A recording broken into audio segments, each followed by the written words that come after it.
இப்போ இந்த இந்த இந்த சிவா இருக்காரு, அந்த கேரக்டர் வந்து நீங்கள் எழுதும்போதே அது கொஞ்சம் அது இட் சூட் சிவாங்கிறது உங்களுக்கு மேபி இல்லை முதல்ல எழுதுறப்ப சிவா ஷூட் ஆன் அது அவர் வந்தப்புறம் அவர் இந்த கேரக்டருக்கு நல்லா பொருந்துவாருன்னு உங்களுக்கு ஒரு ஒரு இது பொருந்த வைக்கணும் சார். எல்லாருமே பொருந்துவாங்க, but we should put little Siva. So how do you direct actors is what I'm trying. ரொம்ப simple sir, not to direct them, just be with them, அவ்வளோதான். அவங்க முதல்ல காஸ்டியூம் சார், அவங்க அந்த கதாபாத்திரத்துக்கான காஸ்டியூம் போட்டால் முடிஞ்சிருச்சு. அப்புறம் வந்து அவங்க ரெகுலராக ஒன்று நடிச்சிட்டே இருப்பாங்களா சார், அது வேணும்.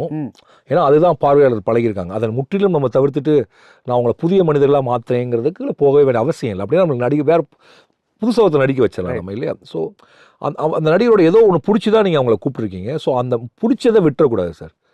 ஸோ சிவா சாரை பொறுத்த வரைக்கும் அந்த ஒரு அன்அஸ்யூமிங் ஒரு டைமிங் இருக்கும்.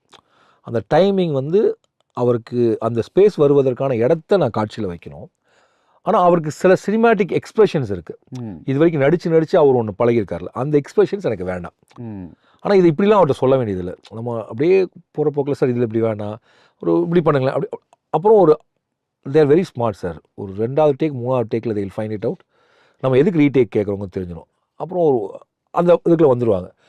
MCR Pure Cotton Club, formals and casual shirts.